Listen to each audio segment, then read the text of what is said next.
माऊली महावैष्णव ज्ञानोबा यांचा 4 चरणाचा अभंग. या अभंगामधून माऊली महावैष्णव ज्ञानोबा सांगतात की चहुवेदी जाण. काय सांगतात?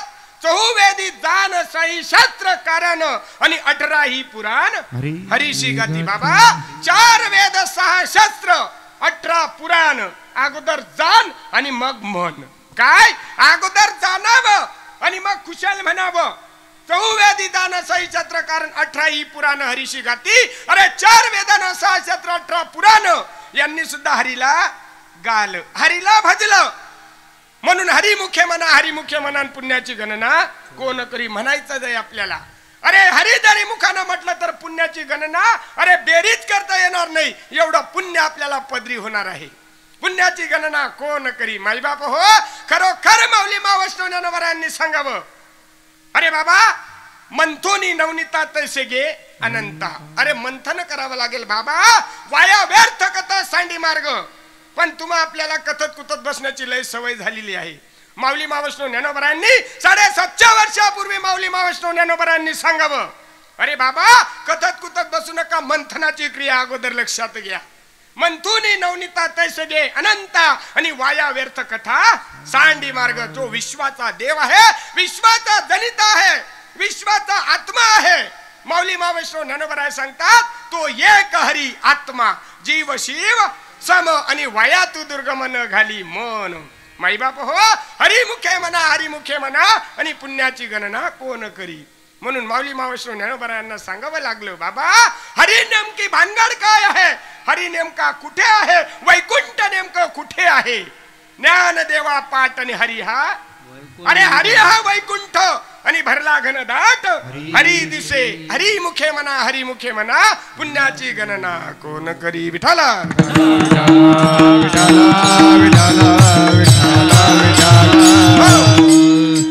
अभंगाला सुरुवात करण्या अगोदर अल्पसा थोडा परिहार देणं अत्यंत गरजेचे आहे.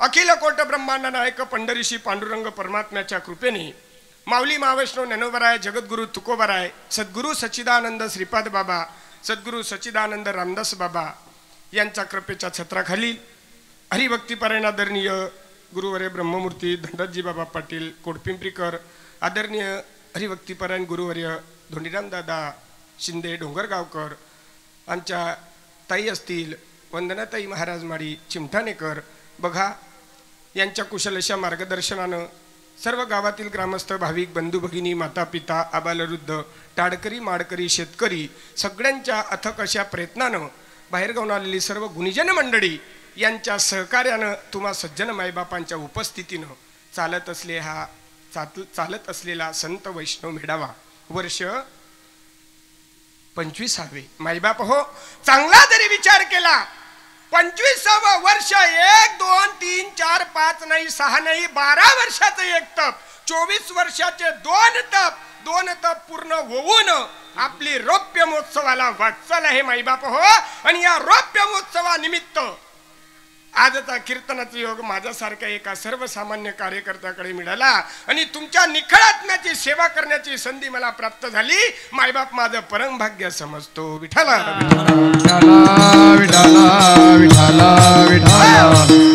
25 वर्ष झाले म्हणजे रौप्य महोत्सव. सद्गुरु सच्चिदानंद श्रीपाद बाबांची दया आहे महाराज तुमच्या गावावर. सद्गुरु सच्चिदानंद रामदास बाबा या संत महात्म्यांचा तुमच्या पूर्ण गावावर आशीर्वाद आहे. 25 वर्ष आहे रौप्य महोत्सव, 50 वर्ष होईल पूर्ण सुवर्ण महोत्सव, 75 वर्ष होईल पूर्ण अमृत महोत्सव. आणि सद्गुरु सच्चिदानंद श्रीपाद बाबांची दया जरी परिपूर्ण आहे तर शताब्दी सुद्धा पूर्ण होऊ शकते. 25वे वर्ष आहे मायबाप हो. आता रौप्य महोत्सव. रौप्य महोत्सव म्हणजे काय? दिवसभरी जरी आपण एखाद्याच्या शेतामध्ये कामाला गेलो, 7 दिवस जरी आपण कामाला गेलो, 8व्या दिवशी तो कामाचा मोबदला आपल्याला मिळत असतो. मिळतो का नाही? बरोबर. 7 दिवस कामाला गेलो, 8व्या दिवशी जेवढं तुमचं काम केलेलं आहे 100 रुपये रोज असेल, 200 रुपये रोज असेल, त्या जेवढा कामाचा जो मोबदला आहे तो बेरीज करून 8व्या दिवशी तुम्हाला मोबदला मिळत असतो. तद्वत त्या नियमाप्रमाणे 24 वर्ष आपल्या गावामध्ये पूर्ण झाले, 25वं वर्ष आहे. 24 वर्षामधला जो कालावधी आहे त्या कालावधीमध्ये आपल्या गावाचं किती परिवर्तन, काय परिवर्तन, काय त्याचा मोबदला म्हणजे 25वं वर्ष म्हणजे रौप्य महोत्सव. विठ्ठल विठ्ठल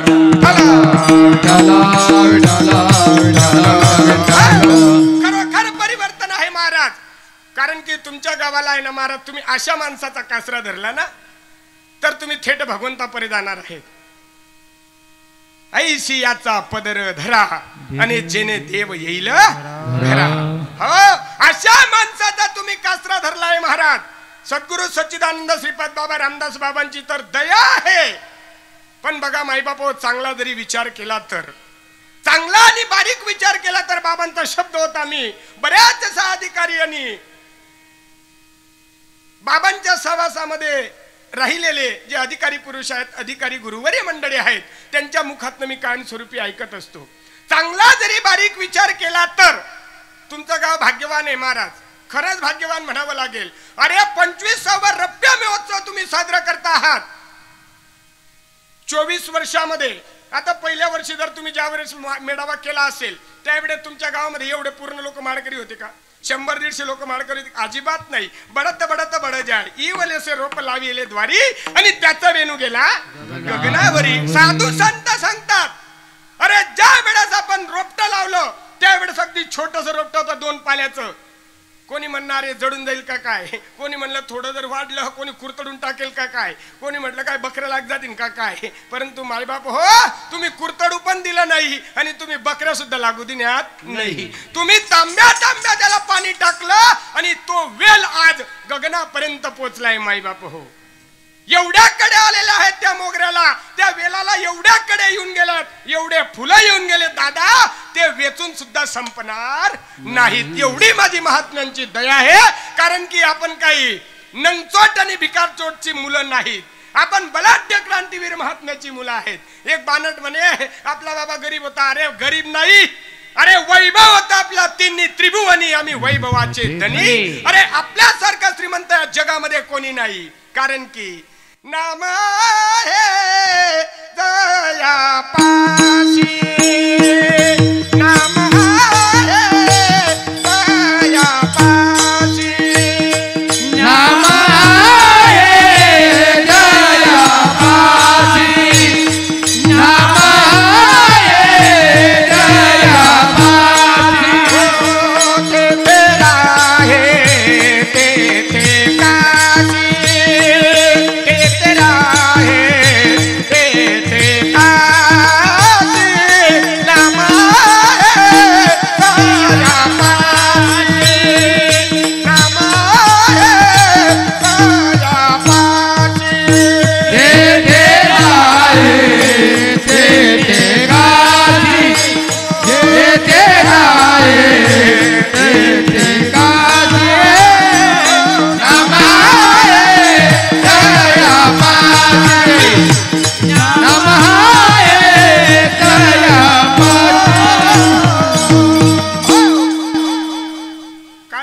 साधू संत. अरे नाम आहे जयापाशी, तेथे राय तेथे काशी. सांगतात ना, कुठे चालले कुठे चाललो आपण. अरे नाम जयाजवळ आहे महाराज. तो तिन्ही त्रिभुवनामध्ये त्याचं सारखं वैभवनी त्याचं सारखा श्रीमंत कोणी नाही. कारण की ज्याच्याजवळ नाम आहे तेथेच काशी आहे मायबाप हो. माय बाप केवळ काशी तेने न जावे तीर्थाशी. तुका म्हणे माय बापे अवघी देवाचीच रूपे. हो मायबाप हो, चांगला जरी विचार केला. 4 दिवसापूर्वी मला एक भेटला म्हणे. त्याला म्हटलं बाबा चांगली गोष्ट आहे, तू अभंग म्हणतो, गौडणी म्हणतो, अरे पालखीमध्ये जातो, दिंड्या वाऱ्या करतो, चांगली गोष्ट आहे. परंतु मायबाप हो एकच आहे. म्हटलं दादा तू सद्गुरु महात्म्यांना शरण जा. कारण की गुरुविन ज्ञान कडे ना अकल बाजारात. अरे सद्गुरु वाचोनी सापडे ना सोय अंधरावे ते पाय. आधी आधी जीवनामध्ये माणसाला मालक असावा. काय जीवनामध्ये माणसाला मालक असावा. आणि ज्याला मालक असतो ना महाराज त्याची सोडवणूक होते बर का, त्याची सुटका होते.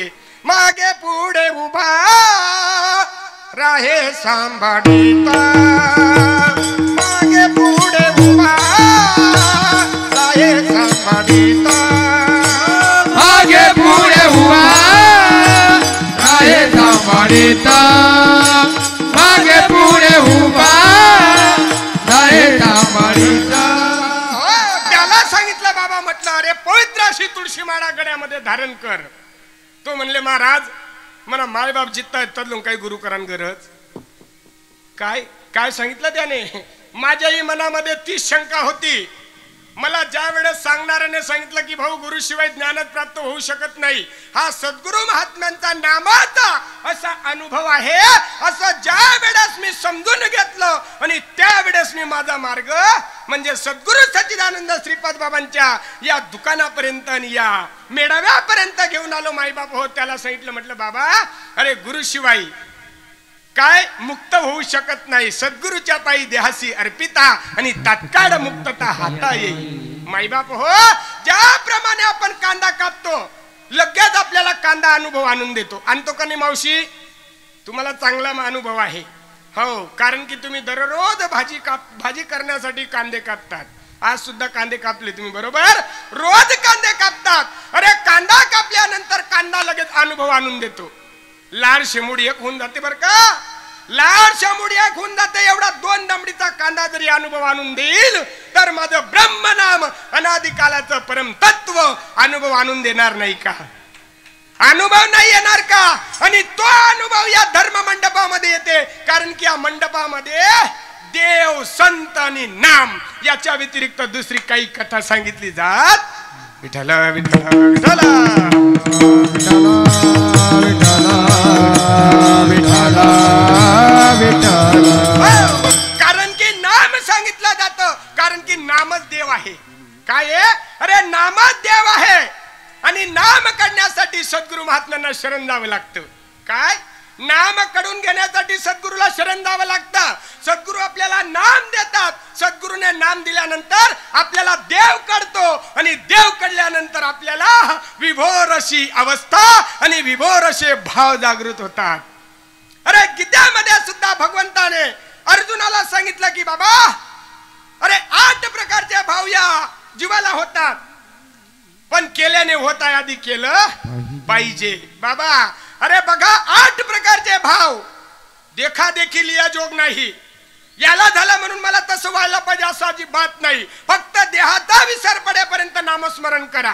काय देहाचा विसर पडेपर्यंत नामस्मरण करा. भाव जागृत झाल्याशिवाय राहणार नाही. स्तंभ स्वेदांत रोमांच स्वरभंग वेपथू वैवर्ण अश्रू आणि प्रलय 8 प्रकारचे भाव जागृत होतात. मग एकनाथ महाराजांना पुरावा द्यावासा वाटतो. एका जनार्दनी 8 सात्विक भाव आणि उत्पन्न होता देव. जोपर्यंत भाव जागृत होत नाही तोपर्यंत देव कृपा करू शकत नाही. सोपं उदाहरण आहे महिला मंडळ. माय हो तुम्हाला एक सांगतो, मुलगा रडल्याशिवाय आई मांडीवर घेते का. केनारा पोऱ्याला मांडीवर लिहिला तुम्ही सासू लगेच येडी केनारा पोऱ्याला मांडीवर तरी भेटणी का काम न दुख लागस तुले. काय खेळणाऱ्या मुलाला मांडीवर कोणती माय घेऊ शकत नाही. अरे बाळ रडल्याशिवाय आई त्याला मांडीवर घेऊ शकत. विठ्ठल विठ्ठल विठ्ठल विठ्ठल विठ्ठल विठ्ठल विठ्ठल. तुमचं गाव भाग्यवान आहे काका, कारण की मी 10-15 वर्षापासून तुमच्या गावाला सतत येत राहतो. मध्यंतरी सुद्धा कधीतरी एखादा चक्कर होतो. कोणत्याही गल्लीमधून जरी गेलो, कोणत्याही वार्डाकडून कोणत्याही इकडून जरी आलो तरी सुद्धा 4-5 चहा पिवाशिवाय तर काही घर जात नाही माणूस. काय हो चहा पिल्याशिवाय घरी तुम्ही जाऊ देणार नाही. आल्या आल्या दर्जामध्ये जरी कोणी भेटलं तरी सुद्धा जय हरी. काय तरी सुद्धा जय हरी. हो अरे मानाचा जय हरी असेल, पानाचा जय हरी असेल, एवढा गोडवा आणि एवढा अतिथींचा आदर तुमच्या गावामध्ये होत असतो. माईबाप हो खरोखर श्रीपाद बाबांचे उपकार आहेत. काय सांगू आता संतांचे. मद निरंतर जागविती काय द्यावे त्यासी भावे उतराई. अरे ठेवितो हा पायी जीव थोडा. बाबा अरे सद्गुरूच्या एवढे अगणित उपकार आहेत आपल्यावर. कातडीची चप्पल जरी शिवून दिली ना महाराज तरी उपकार फिटू शकणार नाही. अनुभव योगी सद्गुरु माझा. अनुभव योगी सद्गुरु माझा. अनुभव योगी सद्गुरु माझा. अनुभव योगी सद्गुरु माझा.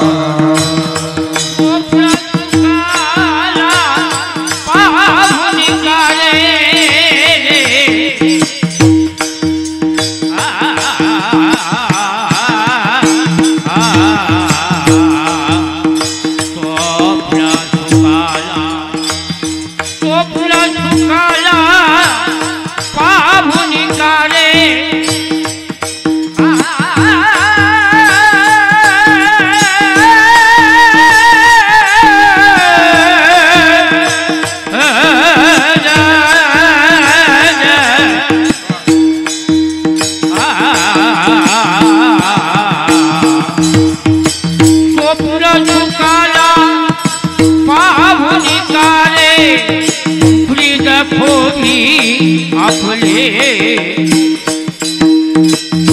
एकांती बोले गुरु माझा एकांती बोले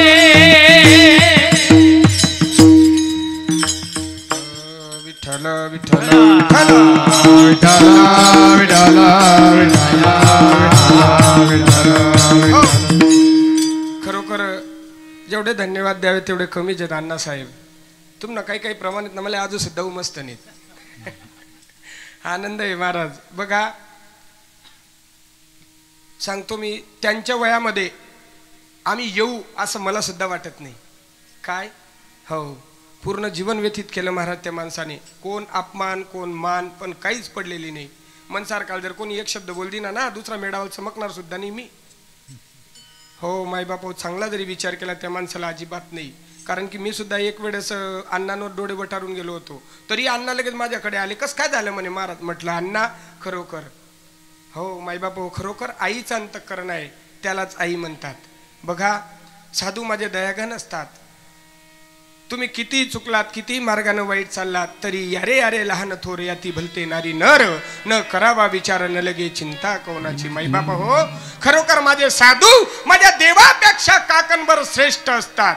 माऊली मावश्रो ज्ञानोबरांनी सांगावं बाबा, अरे देवाच्या द्वारी उभा क्षण बरीन तेने मुक्तिचारी साधी येल्या.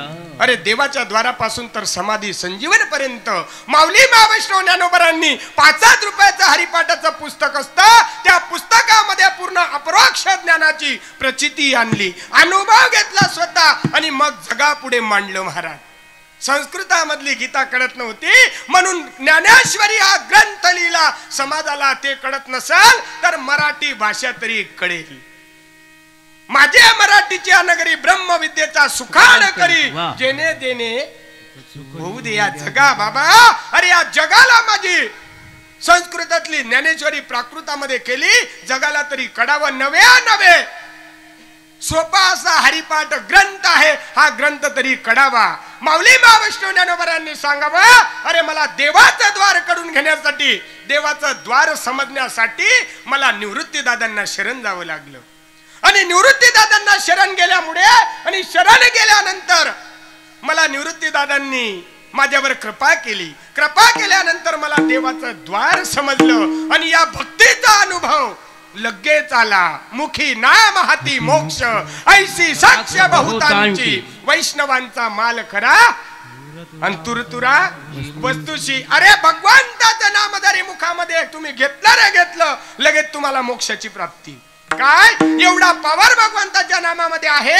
म्हणून या ठिकाणी माऊली मावश्रो ज्ञानोबा सांगतात, हा अनुभव मला 750 वर्षापूर्वी माझ्या निवृत्ती दादांनी आणून दिला. काय अनुभव आहे नामाचा. अरे त्या नामाचा विनियोग, त्या नामाची साधना, ते नामस्मरण केल्यामुळे मला देवाचं द्वार कडलं. तुम्ही आपण भाग्यवान आहेत महाराज. आबागी कोणीच नाही आपला मा. पूर्ण गाव तुमचा भाग्यवान आहेत. नवे तुमच्या प्रेमाच्या पोटी गुजरात पासून तर पंढरपूर पर्यंत लोक तुमच्या गावाला आलेत दादा. जीवा भावाने जेव्हा मी पाहिलं माझ्या गावाचं मंदिर शोभलं. जीवा भावाने जेव्हा मी पाहिलं माझ्या गावाचं मंदिर शोभलं. जीवा भावाने